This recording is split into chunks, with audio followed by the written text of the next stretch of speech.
வணக்கம். சர்வதேச வானிலை ஆய்வறிக்கை உலக தமிழர்களுக்கானது 2025 மார்ச் 15 சனிக்கிழமை அதிகாலை ஆய்வறிக்கை. இந்திய நேரப்படி 4 மணிக்கு பதிவு செய்யப்படும் ஆய்வறிக்கை.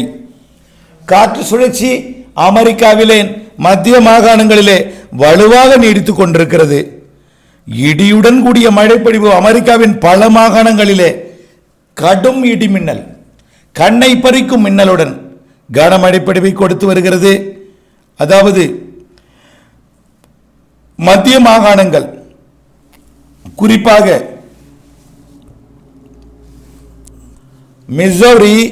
மிசோரி மாகாணத்திற்கு வடக்கே உள்ள மாகாணங்களுக்கெல்லாம் கடுமையான இடிமின்னல், கனமழை பொழிவு. மத்திய மாகாணங்கள்லாம் கன்சாஸ், அதற்கு தெற்கே இருக்கக்கூடிய மாகாணங்களுக்கும் பரவலாகி கொண்டிருக்கூடிய இந்த இடிமின்னல்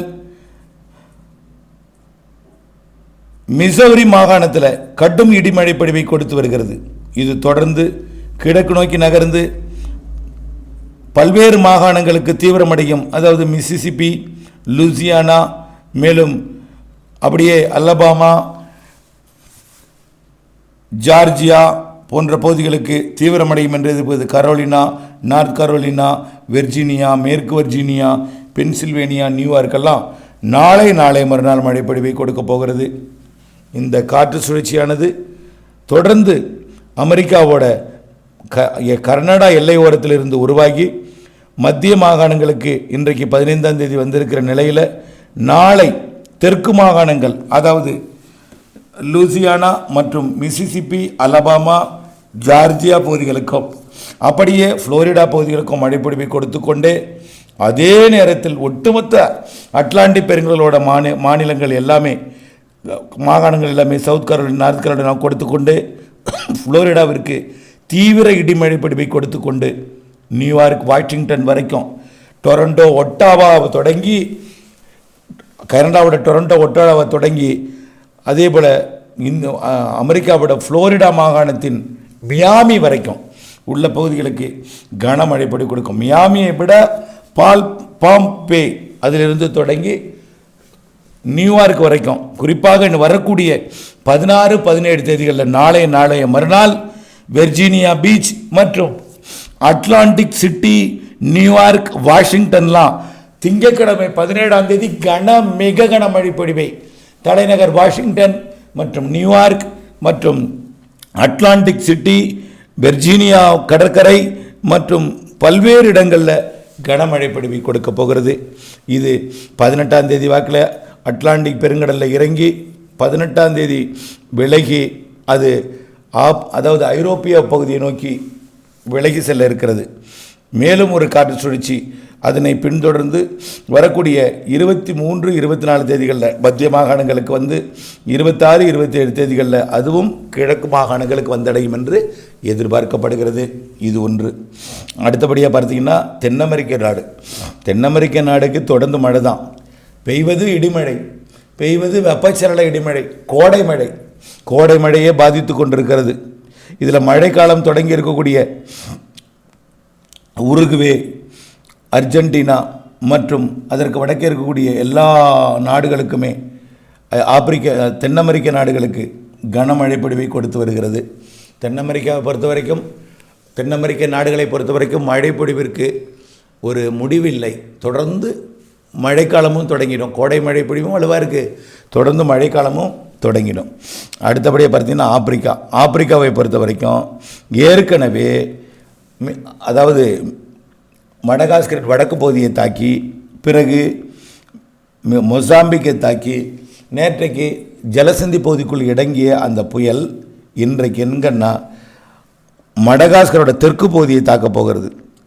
இது தாக்கி வரக்கூடிய 16ஆம் தேதி வாக்கில் மடகாஸ்கரை விட்டு நாளை ஞாயிற்றுக்கிழமை இறங்கி அது ரீயூனியன் மற்றும் மொரிஷியஸுக்கு மழைப்பொழிவை மட்டும் கொடுக்கும். காற்று பாதிப்பெல்லாம் இல்லை. மடகாஸ்கருக்கு தெற்கே கடந்து தெற்காக போயிடும், தென் கிழக்கு திசை நோக்கி பயணிக்கும் என்பதனால் இரு காற்று இணைவு, அதாவது மொரிஷியஸிற்கும் ரீயூனியனுக்கும் மழைப்பொழிவை மட்டும் கொடுக்குமே தவிர பெரிய அளவில் காற்று பாதிப்பெல்லாம் இருக்காது.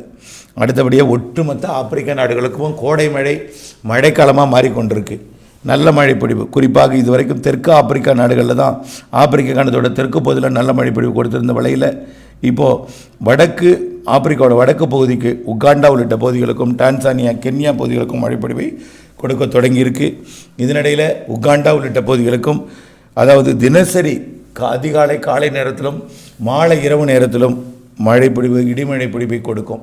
பெரும்பாலும் உகாண்டா ஏரி பகுதிகளில் கடுமையான இடிமழை பொழிவை கொடுத்தாலும் சுற்றுவட்டார பகுதிகளுக்கும் எட்டி பிடித்து கொடுப்பதில் குறைவான நேரமாக இருந்தாலும் வரக்கூடிய நாட்களில் படிப்படியாக மழைப்பொழிவின் பரப்பும் அளவும் கூடும். ஆனால் நாள் முழுவதும் பெய்யும் மழை அல்ல, ஆங்காங்கே அவ்வப்பொழுது வந்து பொழியக்கூடிய மழைப்பொழிவு. அடுத்தபடியாக இந்தியாவிற்கென்று தனியாக ஒன்று கொடுக்கப்பட்டிருக்கிறது இலங்கைக்கும். அதே போல் அடுத்தபடியாக ஆஸ்திரேலியா பொறுத்த வரைக்கும் ஏற்கனவே கிழக்கு கரையை கடந்த நிகழ்வு செயலிழந்த நிலையில் இப்பொழுது இந்தோனேஷியா ஒட்டிய வடக்கு கரைக்கு மழை அச்சுறுத்தல் இருந்து கொண்டிருக்கிறது. படிப்படியாக மழை அதிகரிக்கும். வரக்கூடிய 15 விட 16 அதிகரிக்கும், 16 விட 17 அதிகரிக்கும். ஆனால் அதெல்லாம் சாதாரண காற்று சுழற்சி மழைப்பொழிவாக தான் இருக்கும். ஆனால் அதே காற்று சுழற்சி மழைப்பொழிவு வரக்கூடிய 19, 20 தேதிக்கு மேலே ஒரு வலுவான நிகழ்வாக மாறி 22, 23 தேதிகளில் மேலும் வலுவான நிகழ்வாக மாறி ஒட்டுமொத்த வடக்கு ஆஸ்திரேலியா முழுவதுமே வடக்கு கரையோரம் குயின்லாந்து மற்றும் நார்த் டெரிட்டரிஸ்க்கெல்லாம் அதிக மழைப்பொழிவை தருவதற்கு சாதகம் தெரிகிறது. அதுக்கு தொடர்ந்து இது 25ஆம் தேதிக்கு மேலே ஒரு புயலாகி 26, 27, 28, 29 தேதிகளில் ஆஸ்திரேலியாவின் வட மேற்கு பகுதியை தாக்கும் என்று எதிர்பார்க்கப்படுகிறது. அதாவது இந்த மாத இறுதி நாட்களில் 28, 29, 30, 31ஆம் தேதி வாக்கில் ஆஸ்திரேலியாவின் வடமேற்கு பகுதியை புயல் தாக்குவதற்கு வாய்ப்பு இருக்குது. வேறெங்கும் பெரிய பாதிப்பு இருக்காது. ஆஸ்திரேலியாவோட வடக்கு பகுதி வடமேற்கு பகுதிக்கு மட்டும் மழை இருக்கும். ஆக கிழக்கு பகுதி மழை கிட்டத்தட்ட ஓய்ந்து விட்டது எனலாம். அடுத்தபடியாக பார்த்தீங்கன்னா சிங்கப்பூர் மற்றும் மலேசியா, இந்தோனேஷியா மற்றும் புருனே இவற்றிற்கானது. கோடை மழை தொடர்ந்து சிங்கப்பூர் மலேசியாவில் ஆங்காங்கே பொழிய தொடங்கியிருக்கு.